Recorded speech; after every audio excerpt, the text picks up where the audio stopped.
La Iglesia Evangélica de la Gracia en Barcelona le ofrece la presente grabación por gentileza de don José Grau y de su esposa doña María Beltrán. Le invitamos a visitar también la página web josegrau.es. Deseamos que Dios le bendiga. El texto que acabamos de leer en el Salmo 89 viene a ser algo así como un resumen de todo lo que estuvimos considerando el pasado día. El tema del reino de Dios, el pacto que Dios hizo con David tocante a su reino. Y en esta serie de estudios en que hemos visto los pactos diversos que Dios hace con sus escogidos, hemos visto la importancia que tiene que se concentra en la idea, en el concepto, en la realidad de un reino que va a nacer por medio de uno que será sucesor de David. Bien, quiero esperar o pensar que los hermanos se acuerdan de lo más importante que se dijo el último día y vamos a pasar al tema de esta tarde, que es la relación de el reino de Dios y la iglesia de Dios. ¿Qué relación guardan estos dos conceptos? Bien, ese sería un tema también que podría dar pie a toda una serie de estudios. Forzosamente vamos a condensar, pero llama nuestra atención desde el comienzo de los evangelios que Jesús irrumpe en la historia con el mensaje del evangelio del reino de Dios. Y a Juan el Bautista, antes, el heraldo, el que vino a preparar su camino, había dicho: arrepentíos porque el reino de los cielos se ha acercado. Y sabemos que el reino se acercó con el Rey, se acercó con Cristo. El reino vino con Cristo, irrumpió en este mundo y se puso en marcha. El reino está aquí con Cristo, el reino viene con Cristo. Luego, cuando el Señor empieza a enseñar a los suyos en el Sermón del Monte, hay unanimidad entre casi todos los comentaristas que aquello es algo así como la constitución del reino, los principios éticos del reino de Dios. Y en las parábolas, estos relatos, yo creo, tan mal comprendidos, a los cuales damos tan poca importancia, a veces incluso los relegamos a algo así como historietas infantiles, cuando en realidad son de una profundidad enorme, enorme. Por cuanto las parábolas son las parábolas del reino. Y si nosotros vamos a la Biblia y le preguntamos, ¿cuál es el carácter de la historia desde la primera a la segunda venida de Cristo? ¿Cuál es el sentido de lo que está ocurriendo? ¿Qué va a ser aquello que va a definir la vida de la Iglesia, del pueblo de Dios, hasta que Jesucristo venga? Pues la respuesta está en las parábolas, porque las parábolas justamente son la explicación de la historia de lo que la Iglesia ha de vivir, ha de sufrir, ha de conquistar, ha de hacer a lo largo de los siglos, en todo el periodo que va de la primera a la segunda venida. De ahí que las parábolas del reino nos hablan de un reino humilde, un reino a veces oculto, un reino discreto, pero un reino sumamente eficaz, un reino que es como la semilla que se siembra, que al principio es invisible, pero tarde o temprano dará sus frutos. Un reino que es como el grano de mostaza, pequeño, insignificante en apariencia, pero que luego va a desarrollarse, o la levadura que se coloca para fermentar el trigo, toda la masa de pan, lo cual nos habla de una labor callada, humilde, pero eficaz y persistente. Bien, podríamos dar muchos más ejemplos, como el del tesoro escondido. Y siempre la idea es crecer con fuerza interior, confiando más en el poder intrínseco de la palabra de Dios que se siembra, que no en aspectos externos, en aspectos estructurales. Este es el sentido de las parábolas del reino, que anuncian un reino casi en paradoja, exactamente como el rey que apareció como esclavo, que no tenía dónde reclinar su cabeza, cuya gloria fue la cruz, que vino a dar vida y él entregó la suya en rescate por el pecado, que era un rey soberano y que sin embargo está esperando aquel día en que todo el universo va a reconocerle como tal. Su poder, por decirlo de alguna manera, estribaba en su humildad, en su debilidad. Y el carácter de la Iglesia, el carácter del pueblo de Dios, entre tanto esperamos la segunda venida, es exactamente este. Pero no quiero extenderme más, esto es a modo de introducción al tema de esta tarde, es para situarnos, para concentrar, para orientar nuestro estudio. Que el Señor vino y con Él vino el reino, y el reino está viniendo en cada alma que le reconoce a Cristo como su Señor y Salvador.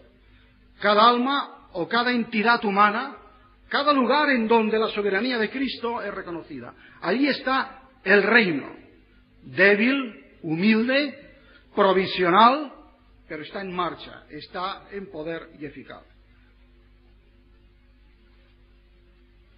Este reino, como acabo de decir, o al menos se deduce de mis palabras, tiene el aspecto pues pasado, anunciado por los profetas, empezado a cumplirse con la venida de Cristo, pero aguardamos el aspecto futuro. Esta relación entre el presente y el futuro es muy importante. Es muy importante y es justamente una de las cuestiones controvertidas y sobre las que los cristianos debemos orar para que llegue pronto el día en que haya unanimidad no solamente de criterios, sino de sentimientos. Porque la doctrina del reino es clave para la marcha de la Iglesia, es clave para el estar, para el sentido de nuestro hacer aquí y hoy, en el mundo. A veces se ha hecho el énfasis, se ha puesto todo el énfasis en el presente del reino, olvidando el futuro, como si el reino pudiera ser una realización nuestra. Y se ha cometido el error incluso de identificar el reino con algunos avances, con algunos adelantes de la cultura, la civilización humana, incluso bajo influencia del cristianismo. Pero también se ha cometido el otro error, relegarlo todo al futuro, como si el reino no tuviera que ver nada con el ahora, con el presente. Este quizá es uno de los aspectos más problemáticos del cristianismo evangélico en grandes sectores de España. Tener una idea solo futura del reino, lo que se llama el futurismo. Solo el futuro. Y mientras tanto, sentaditos, esperando que Dios lo haga todo, y nosotros a cantar salmos, himnos, esperando que el Señor vuelva. Y es entonces cuando nos inhibimos del testimonio que le debemos a la sociedad. Porque la Iglesia se considera que no tiene nada que ver con el reino, y entonces se abdica del ser sal y luz. No es por casualidad que donde se sostiene la teoría de que el reino es solo futuro, se dice que el sermón del monte tampoco es para los cristianos. No es por casualidad. Las dos cosas van unidas y ligadas. Donde se acepta la soberanía de Cristo, donde se acepta el reino de Dios, el sermón del monte es la carta magna de los cristianos. Y si el sermón del monte es la carta magna de los cristianos, la Iglesia tiene que hacer algo ahora y ya. Ella sabe que no va a edificar el reino de Dios por sí sola, por sí misma. No, el reino es de Dios y lo edifica Él. Y lo edifica Él. Y vendrá, el reino vendrá. Pero el reino está viniendo. Y tenemos que ser sal y luz. Este reino es una realidad escatológica, pero una realidad que viene a nosotros, que está en marcha hacia nosotros. No hay tiempo para considerar todos los textos, pero por ejemplo Hebreos 12. Hemos recibido un reino, Hebreos 12, 28. Hemos recibido nosotros un reino inconmovible. Así pues, habiendo recibido este reino, ya ahora tengamos gratitud y mediante ella sirvamos a Dios agradándole con temor y reverencia. O sea, hemos recibido un reino. O por ejemplo en 1 Corintios 10, 11. Los fines de los siglos nos han alcanzado. La historia, vista desde la perspectiva del reino, tiene una fuerza doble, un dinamismo doble. Por un lado, nosotros nos dirigimos hacia el futuro. Nosotros esperamos la venida del Señor, que Él venga, anhelamos, para que estos reinos, para que este mundo, para que todo sea convertido en la tierra nueva donde va a haber justicia, amor y verdad. Pero al mismo tiempo que nosotros esperamos, el reino viene. O sea que es, por decirlo de alguna manera, el futuro introduciéndose en la historia. Nosotros que marchamos hacia el futuro, pero el futuro que vino con Cristo y está viniendo. Y viene en las almas de aquellos que somos de Él, que somos del Señor. Hay esta doble acción de nosotros yendo hacia el Señor y el Señor viniendo hacia nosotros. De modo que se puede bien afirmar que los poderes del siglo venidero, han entrado en la historia. Y por eso Pablo habla de echar mano de la vida eterna. Esto es echar mano del futuro para el presente. Echar mano de la vida eterna, del poder de la vida eterna. Estos días yo estaba leyendo unas páginas sobre economía española y leía que el problema de España es que vive por encima de sus posibilidades. Es decir, que hemos estado durante unos años malgastando o gastando lo que no tenemos. Y no sé, pero como que al mismo tiempo yo estaba reflexionando sobre esos textos, sobre ese tema, estaba diciendo, o sea, al revés de lo que le ocurre a la Iglesia, que vive por debajo de sus posibilidades. Los españoles vivimos económicamente por encima de nuestras posibilidades. Pero la Iglesia vive por debajo de sus posibilidades.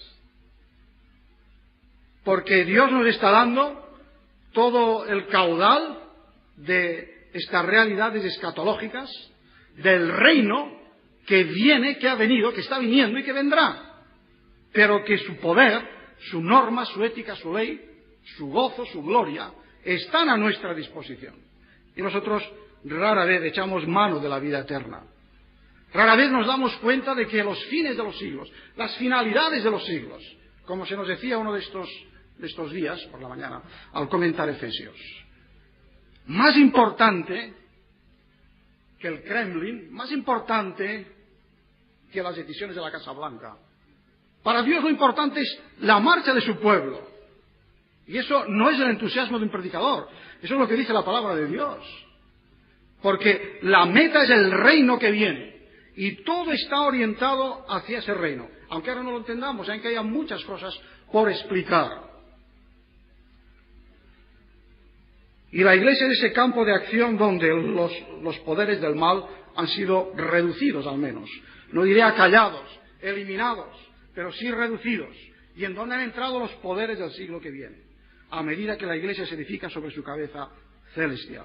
Y Cristo va integrando en su reino sobre todas las cosas, sirviéndose de la Iglesia. El reino, pues, ya está aquí, en misterio, en humildad. Pero el reino todavía no ha alcanzado su plenitud, no ha alcanzado su manifestación última. Por esto ahora, la tarea de los cristianos, como dice San Pablo en 2 Tesalonicenses 1:5, es ser tenidos dignos del reino de Dios, por el cual sufrimos. Pero hemos de ser tenidos dignos del reino de Dios. Así pues, un aspecto que es presente y otro aspecto que es futuro. Pero entremos ya en la relación, en esa dimensión Iglesia-reino. ¿Qué relación existe entre la Iglesia y el reino? Bueno, es evidente que existe relación, que existe alguna conexión, que existe incluso una interacción. Vemos, por un lado, que hay identificación de ambos conceptos, pero también diferenciación.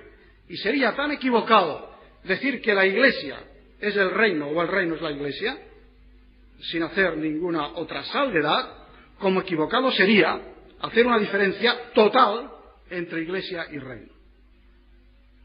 La identificación. El pueblo de Dios, el gobierno de Dios, el pacto de Dios, son cosas juntas que es imposible el separarlas. En el Evangelio de Mateo, capítulo 16, en un texto muy conocido, versículos 18 y 19, el Señor le dice a Pedro: sobre esta roca edificaré mi iglesia. Para pasar seguidamente a decir: y a ti te daré las llaves del reino de los cielos.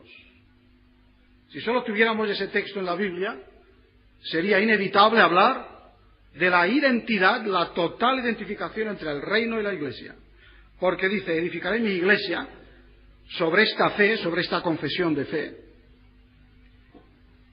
Y este edificio que ahora va a ser inaugurado, la iglesia, va a tener unas llaves, te las voy a dar a ti para que tú abras, es decir, para que seas el primero que las abras, bueno, entre paréntesis, no vamos ahora a hacer la exégesis de ese texto, que nos habla de la misión, la función de Pedro en la Iglesia, como aquel que abrió la puerta del Evangelio a los judíos, a los samaritanos y a los gentiles.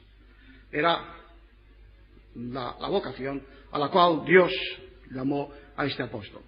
Pero quiero fijar la atención en este aspecto de que él edificará, o sea, él entra en un edificio que le es dado por Dios, sobre esta roca edificaré mi iglesia, y luego las llaves de este edificio son las llaves del reino de los cielos.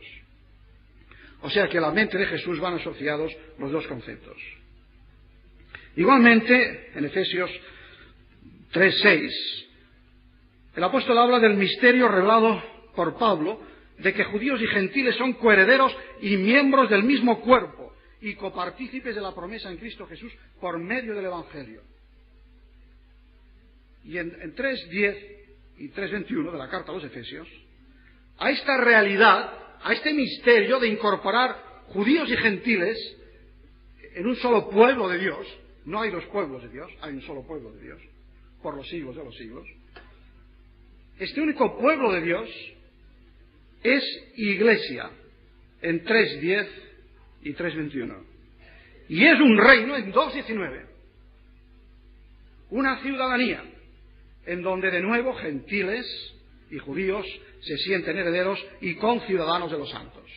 Ya vemos cómo hay paralelismo continuo entre iglesia y reino. Es muy difícil, pues, el establecer una dicotomía, una separación o una competencia incluso entre iglesia y reino. No nos extrañe que hombres como Agustín en el pasado cargaron las tintas y lo llegaron a identificar totalmente iglesia y reino. Pero hay que hacer una distinción, y es ahora a lo que vamos. Hay una diferencia.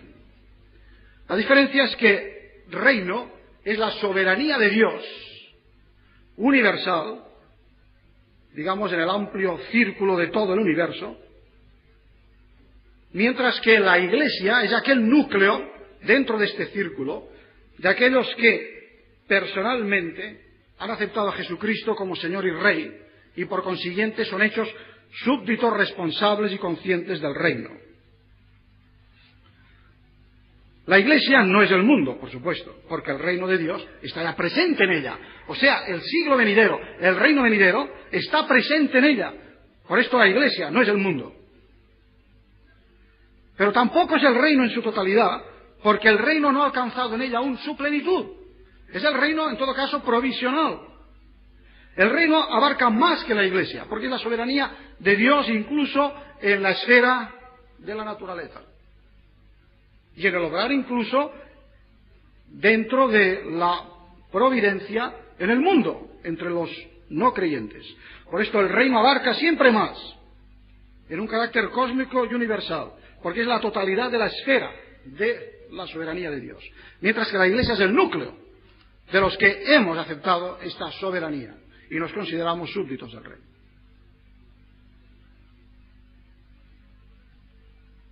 Entonces, ¿cuál es la relación iglesia-reino? Vamos a verlo en tres aspectos. Tres cosas, por lo menos, se podrían decir muchas más, pero estimo que hay tres cosas que han de decirse. Que la iglesia ahora debería ser una señal del reino, en primer lugar. Un testigo del reino. En segundo lugar, que la iglesia debería ser una sierva, una sirviente del reino y del rey. Y en tercer lugar, que la iglesia debería ser un anticipo del reino. En primer lugar, la iglesia como señal del reino.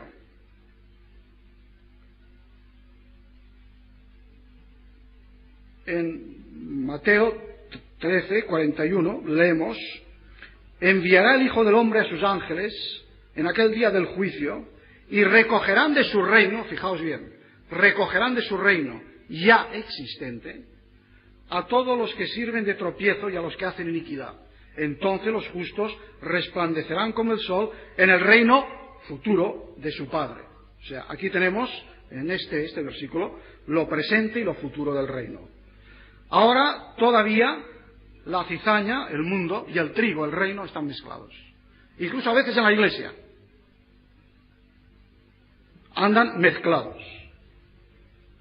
De ahí que el reino no sea visto con claridad, ni siquiera a veces en lo que se llama iglesia. El reino, pues, es el proyecto de Dios en vías de realización, pero la iglesia debería ser un testigo de este reino, una expresión del mismo. Ahora, ¿cómo expresamos, en tanto que iglesia, este ideal del reino? ¿Cómo se cumple y se realiza en ella toda la voluntad divina?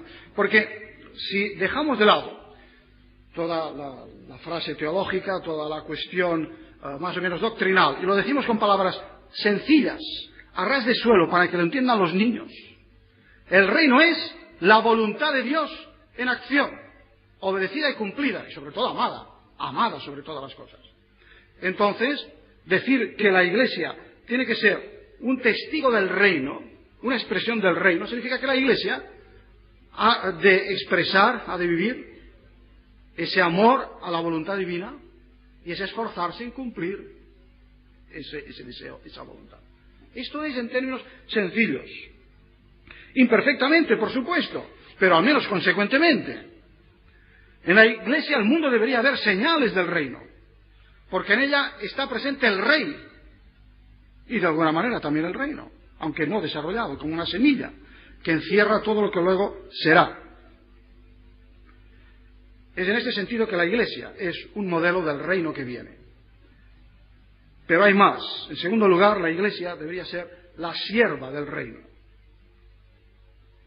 porque nos hallamos comprometidos en la expansión del reino. La oración que el Señor nos dejó como un modelo para nuestras oraciones dice: venga a tu reino, hágase tu voluntad, como se hace en el cielo, así también en la tierra. Es decir, Señor, que tu voluntad, que es perfecta en los cielos, delante de los ángeles, en todo el universo, que lo sea también en la esfera de nuestro alcance, de nuestra acción. Hágase tu voluntad. Venga a nosotros tu reino. Creo que esta oración muy a menudo se ha interpretado equivocadamente como: esperamos, Señor, ven enseguida, en la segunda venida. Pero no es solo esto. Por supuesto que incluye este anhelo, esta esperanza de que el Señor venga. Pero es que hay en ella también el deseo de que la voluntad de Dios sea hecha ya ahora. Es decir, que Él venga, aunque no sea visiblemente todavía, aunque tengamos que esperar a verlo con los ojos de la carne, que por lo menos su voluntad se haga, lo cual es una manera de que Él esté entre nosotros, de que Él viva en nosotros. Por esto, no solamente tenemos que orar, venga tu reino, sino que tenemos que esforzarnos y testificar, proclamar el reino. Hechos 8:12. Creyeron a Felipe, que anunciaba el evangelio del reino de Dios y el nombre de Jesucristo. Hechos 19:8. Pablo discutía y persuadía acerca del reino de Dios. Hechos 20:25. Pablo estuvo predicando el reino de Dios en Éfeso. En Roma, Pablo permaneció 2 años enteros en una casa alquilada y recibía a todos los que a él venían, predicando el reino de Dios y enseñando acerca del Señor Jesucristo. De modo que es mediante la oración y el testimonio comprometido y coherente de ese rey, rey de paz, de justicia, de amor y de misericordia, como la iglesia tiene que servir al reino. La pregunta que nos hacemos es si nosotros como iglesia y el pueblo evangélico en general, aquí y ahora, vivimos a la luz de esta doble responsabilidad. Si nos sentimos servidores del reino, o más bien nos sentimos servidores de una denominación, o nos sentimos servidores de una determinada teología, o nos sentimos servidores de un esfuerzo o de un entusiasmo evangelístico. Todas estas cosas que acabo de mencionar están bien, pero solo están bien si son puestas al servicio del reino, que es lo grande, que es la meta global que engloba todos los demás aspectos. Oramos para que la voluntad de Dios sea hecha aquí ahora, como en el cielo. ¿Somos verdaderamente servidores del reino? Yo creo que no lo entendemos bien, y esto se demuestra con algunas actitudes. Cada vez que algún atrevido pone una fecha a la segunda venida de Cristo y dice: Cristo vendrá en el año tal o cual, hay gentes que dejan el trabajo, que dejan de hacer sus cosas, esperando que el Señor venga en un plan tranquilo, en un plan burgués, sentados.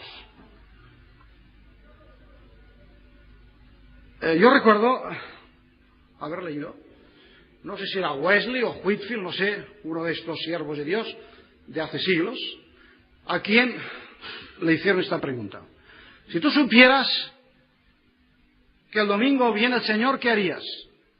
Y su respuesta fue tajante, no se lo pensó dos veces: seguiría haciendo exactamente lo que estoy haciendo. Hombre, seguiría haciendo lo que estoy haciendo, porque estoy haciendo la voluntad de Dios. Estoy luchando por el adelantamiento de su reino. Entonces, ¿qué más hermoso que el rey me encuentre haciendo el trabajo que espera el reino? O sea que algo debe andar mal cuando imaginamos que el conocimiento de la segunda venida de Cristo debería interrumpir lo que estamos haciendo y no verlo como una continuación. Reino. Vamos a repetir, aún con riesgo de hacernos un poco pesados. Reino, gobierno, soberanía de Dios, totalidad del propósito de Dios, perfecta voluntad de Dios.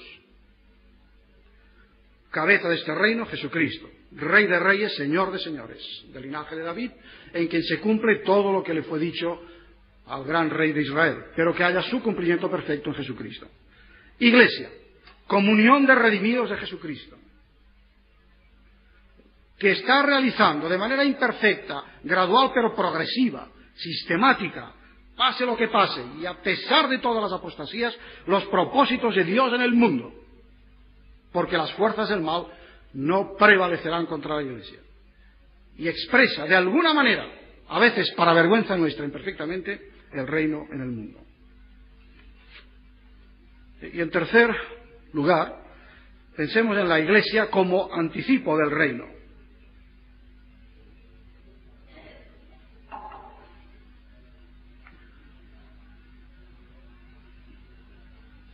Yo creo que se puede afirmar, con Agustín, que la Iglesia es el reino, pero solamente si hacemos una aclaración. Es el reino en su manifestación parcial y muy imperfecta e incompleta. El reino, ya lo hemos dicho, fue inaugurado por Jesús, pero espera la consumación última, y nosotros vivimos entre el tiempo de la inauguración y la consumación. Pero debemos anticipar algo, porque si verdaderamente somos del Señor, según Hebreos 6:5, nosotros hemos hemos probado las virtudes del siglo que viene, y el siglo que viene es el reino. O sea que en el presente estamos ya viviendo del futuro. Y esto no es solamente un anticipo del reino que está viniendo, un anticipo así en plan como una propina, sino que es la misma realidad, porque nuestra comunión con Cristo es real, y Pablo dice que estamos sentados en lugares celestiales juntamente con Cristo. Nuestras oraciones no son una ilusión, nuestras oraciones nos comunican con Cristo, y si estamos en Cristo, estamos en el cielo con Él. O sea, es esta realidad auténtica de nuestra experiencia, testificada por la palabra de Dios, de que realmente nosotros anticipamos el reino, porque vivimos de sus virtudes, es decir, del poder de ese reino. Entonces la Iglesia no solamente es un medio para llevar adelante el reino, es decir, un instrumento, sino que es el reino en construcción, el reino anticipándose. Y aquí creo yo que a veces caemos en una hipocresía, sin quererlo, ya sé, de buena fe, pero es una hipocresía. A veces, cuando se predica como lo acabo de hacer, se tilda al que lo hace como si fuera un modernista, porque no tiene fe en que Dios hará el reino en el futuro, lo quieres construir ahora. Pues hermanos, bendito sea el modernismo, que se compadece de los que pasan hambre, de los que claman por la justicia, de los que sufren al lado de los cristianos, y si yo me compadezco, soy modernista. Si yo me compadezco por ellos y les comunico el reino, ya ahora. Aunque al lado, juntamente a esto, les voy a decir que este reino vendrá en plenitud y en perfección en el futuro, y que no hay nada que se compare con la gloria eterna en los cielos nuevos y la tierra nueva. Pero yo creo que es hipocresía, basados en que el reino vendrá y no tenemos que hacer nada, pues entonces nos deshacemos de toda responsabilidad ética y social.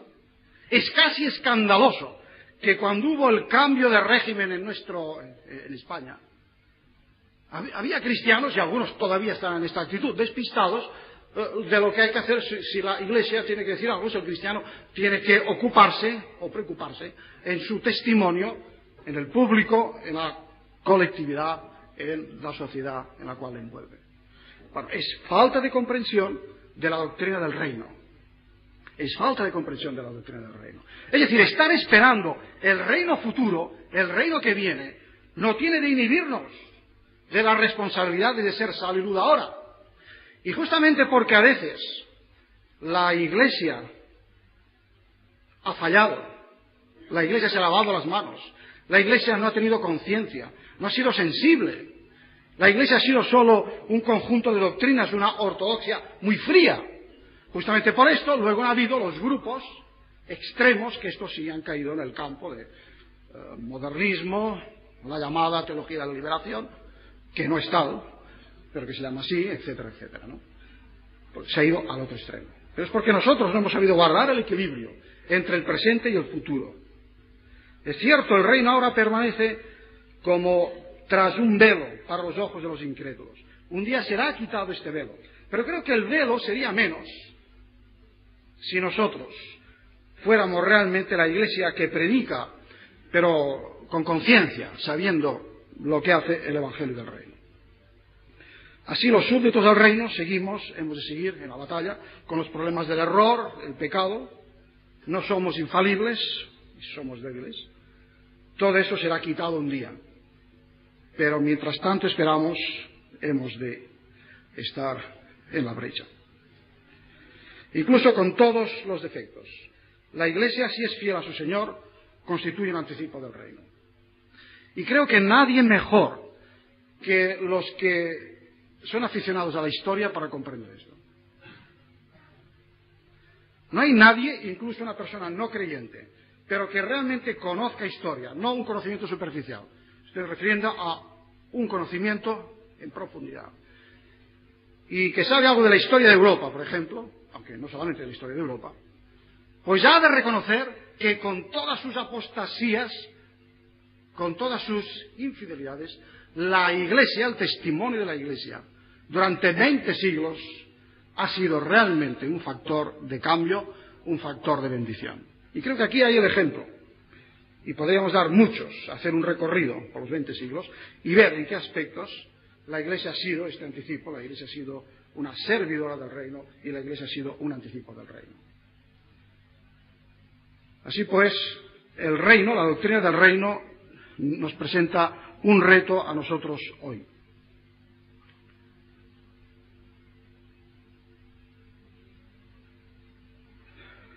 Un sociólogo ha dicho que en todas partes la gente, y sobre todo los jóvenes, están abandonando las iglesias. Pero al mismo tiempo se produce un factor muy curioso, que la gente, y sobre todo los jóvenes, están buscando a Jesús. O sea, hay sitios en donde, y muchos ya lo sabéis por experiencia, no se puede empezar a hablar de la iglesia, porque la gente no quiere oír nada de iglesias. O sea, la iglesia está desacreditada. Pero en cambio se puede hablar de Jesús. Y hasta es erigido por muchos como un ideal. No lo comprenden, no alcanzan a ver toda su grandeza, pero intuyen que hay algo. Quizá porque en lugar de vivir para la alabanza de la gloria de Dios, la Iglesia ha vivido para ella misma. Y nos ha pasado lo que ya les ocurrió a los judíos, en Romanos 2:24, Isaías 5:2, etc. Como está escrito, el nombre de Dios es blasfemado entre los gentiles por causa de vosotros. No solo es que la sociedad es muy incrédula, dada a la impiedad, al materialismo. Todo esto es verdad. Pero es que además de esto se le añade el factor de que la Iglesia está desacreditada. Y por causa de nosotros a veces se blasfema el Evangelio.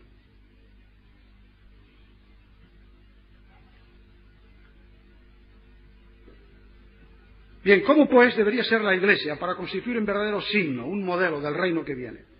Bueno, he pensado que entre los muchos conceptos, las muchas realidades que deberíamos encarnar, hay dos en particular, que es la justicia y la paz. Porque el reino de Dios, ya lo vimos el domingo pasado, al hacer el estudio del pacto que Dios hace con David, y al enumerar las características del reino, vimos que la naturaleza de este reino es, por encima de todo, un reino de justicia y un reino de paz, un reino de verdad y un reino de amor. Todo eso lo hemos encontrado también en el Salmo 89. Y por esto la palabra final de Dios, la palabra final de la Biblia, el término de nuestra esperanza, es Apocalipsis 21-22, en los cielos nuevos y la tierra nueva, en donde se nos dice, allí morará la justicia. Por eso yo pienso que una característica fundamental debería ser el amor a la justicia, el vivir para la justicia, el ser justos, pero justicia en el sentido bíblico de la palabra. Y luego esa paz que es reconciliación con Dios en primer lugar y entre los hombres.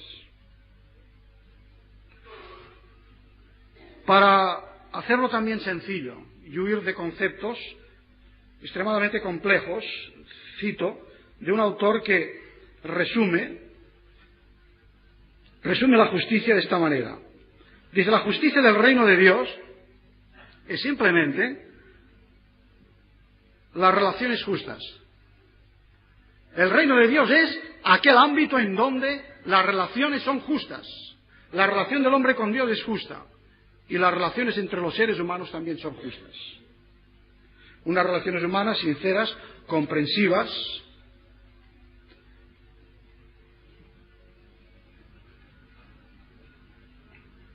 De ahí que, si fuera así, el mundo vería en la Iglesia un signo del reino, porque vería que la Iglesia es el pueblo de Dios que ama a Dios, el pueblo del reino que ama al Rey, que tiene paz, justificados por la fe, tenemos paz para con Dios por medio de nuestro Señor Jesucristo, pero que también tenemos paz unos con otros, y que estamos dispuestos a dar la paz incluso a los enemigos. El reino del Padre que está en los cielos y que está en medio de nosotros. Un pueblo, pues, que ama a Dios y que vive en el amor,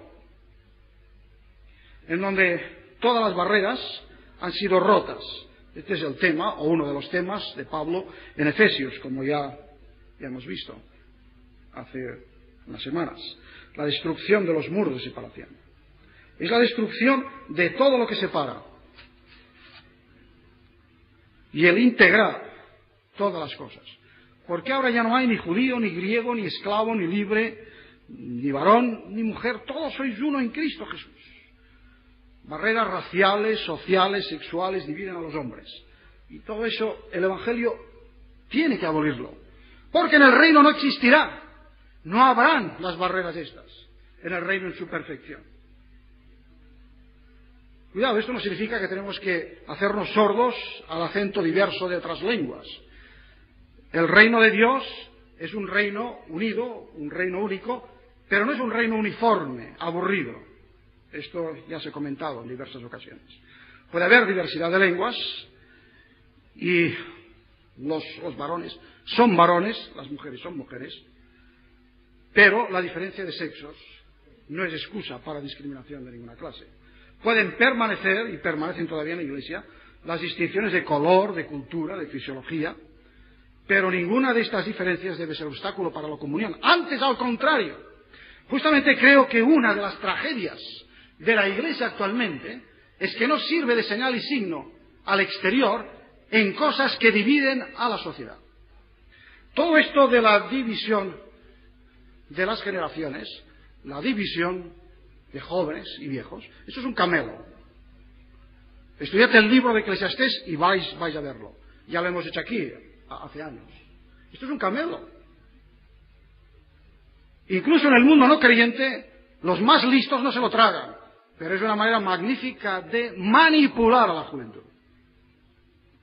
y distraerla de los conceptos más importantes, que son no la vejez de la juventud, sino la verdad o la mentira, la justicia o la injusticia. Estos son los principios.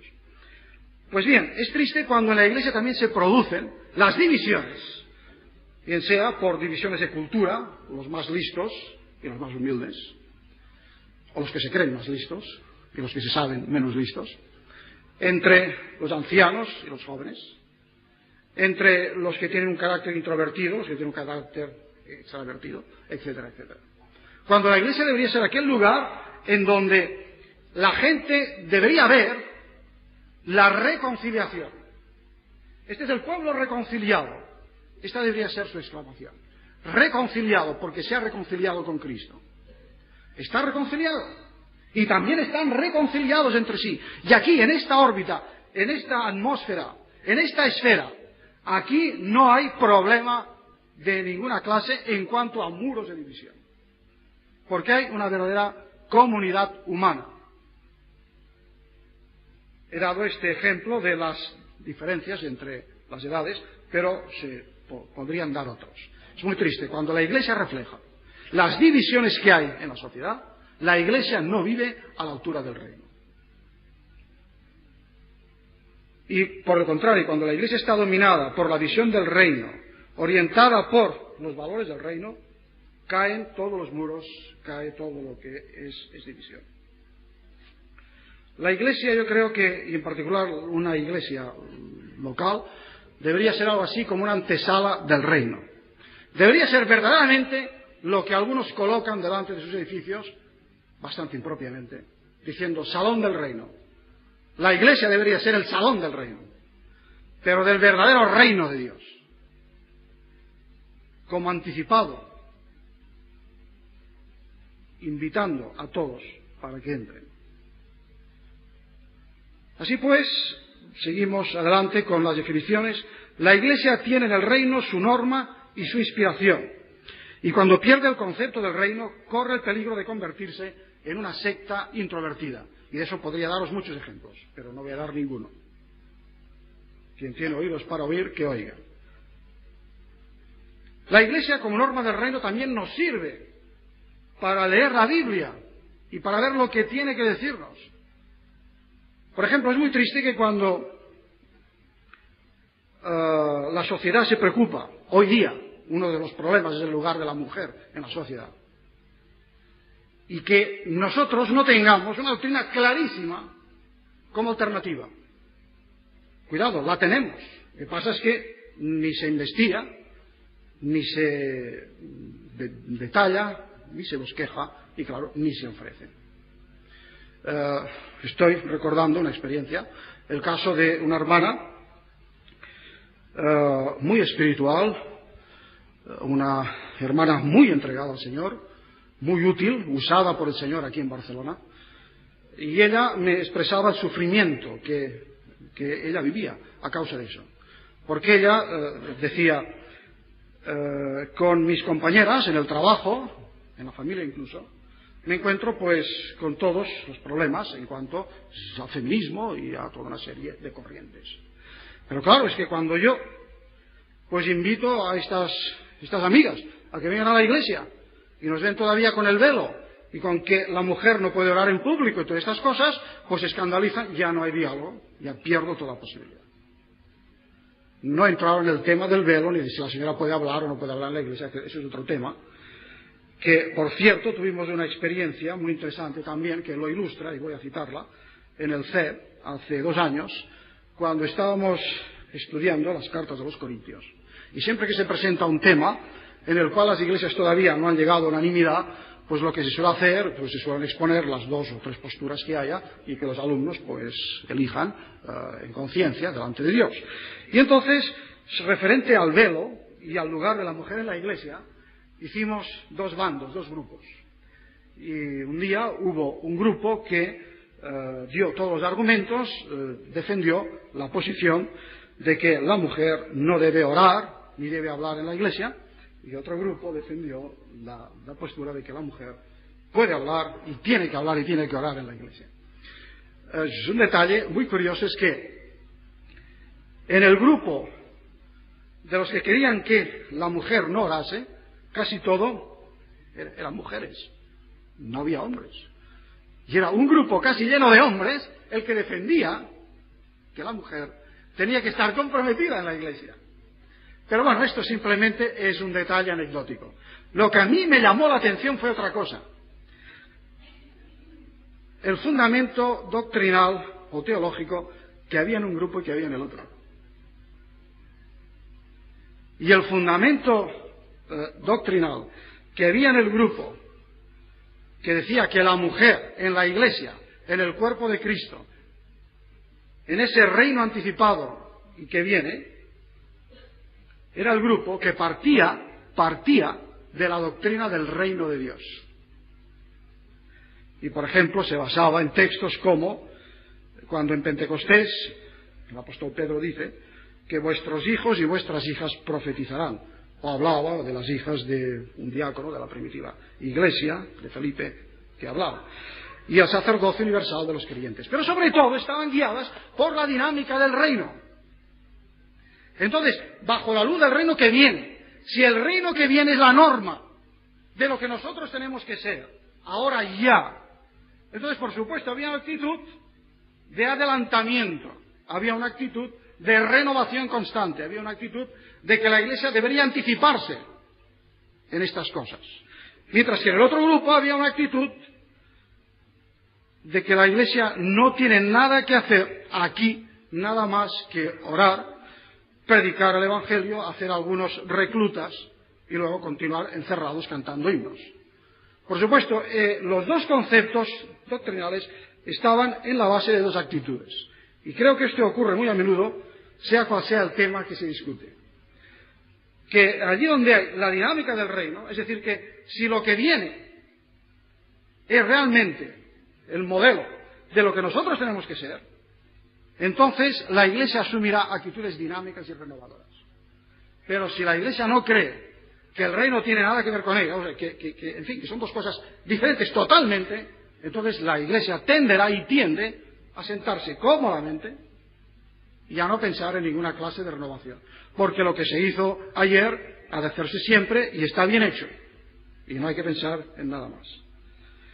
Esto es olvidar la perspectiva de los profetas, porque la perspectiva profética en el Antiguo Testamento es muy clara. El profeta es un hombre, no un hombre que está adivinando el futuro para satisfacer nuestra curiosidad. Esa es la idea equivocada que tienen algunos. El profeta hable algo de las ventanas del futuro para hacernos ver lo maravilloso que es este futuro, pero para que sirva de acicate ahora ya, para que vivamos el presente a la luz del futuro. Es decir, y esto es una norma, vosotros podéis tomar cualquiera de los textos de los profetas, pero aún más, tomad por ejemplo también el libro de Apocalipsis, porque es igual. Está lleno de exhortaciones para el presente, el que lea ahora el libro de Apocalipsis, no simplemente satisfacer la curiosidad. Vivir ahora a la luz del futuro. Y se nos dan anticipos del futuro para que ahora ya empecemos a andar conforme a la manera como andaremos siempre, eternamente.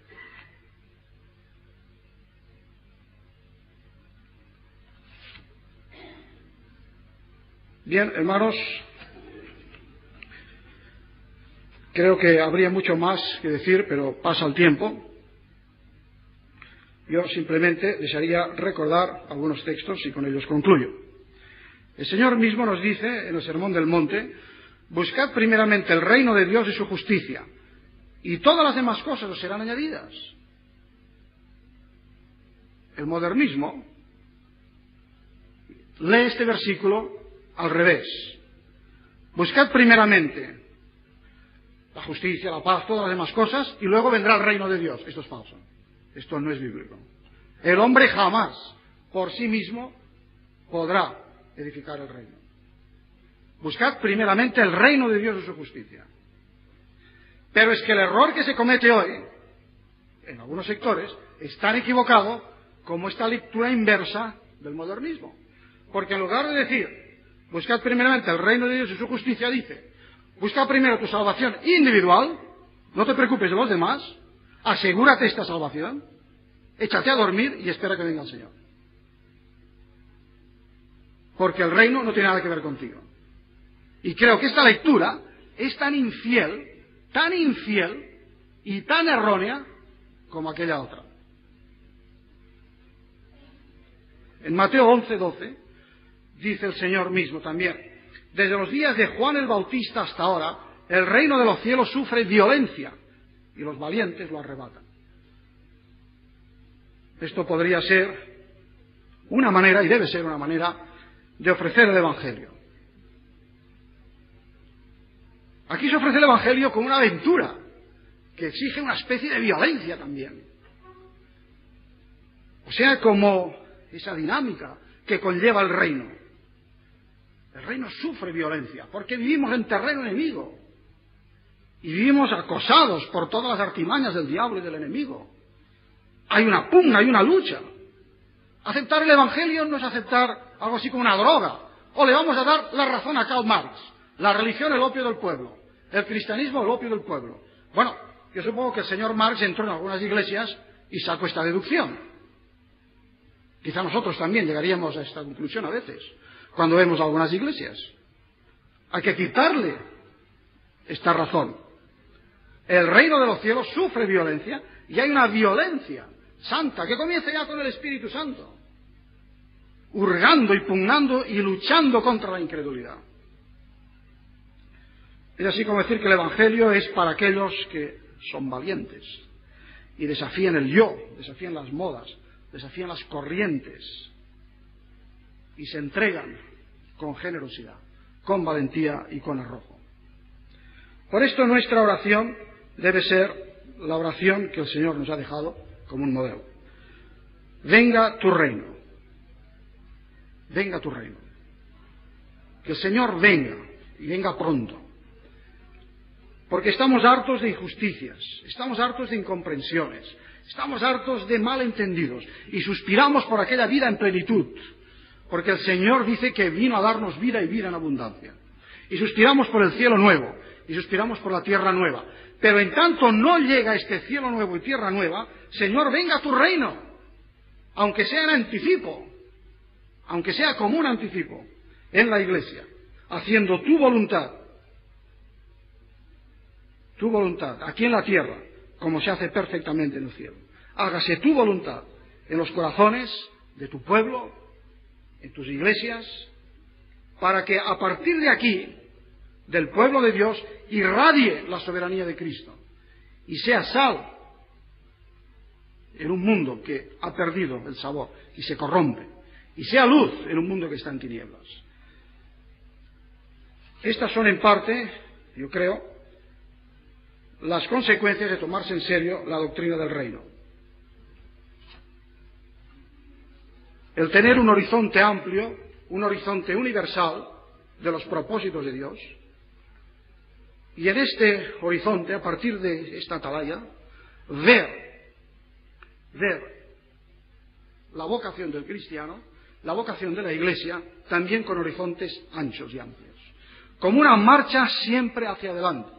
Se ha dicho a veces que el pueblo de Dios es un pueblo en marcha. Ahora, el pueblo de Dios es solamente un pueblo en marcha cuando tiene la visión del reino delante, porque es la meta a la cual vamos, la meta a la cual nos dirigimos. Pero como he dicho al comienzo también, el poder que está viniendo hacia nosotros ya, ahora, y que está a nuestro alcance. De ahí que, hermanos, que Dios nos perdone de manera individual y colectiva todas las veces que no hemos estado a la altura de este Evangelio del reino, todas las veces que no ha sido el reino la visión que hemos tenido, sino visiones estrechas, mezquinas, miopes, cortas de vista. Que el Señor nos dé el horizonte del reino para que le sirvamos en este horizonte con el poder mismo que Él nos da, con los poderes del siglo que viene.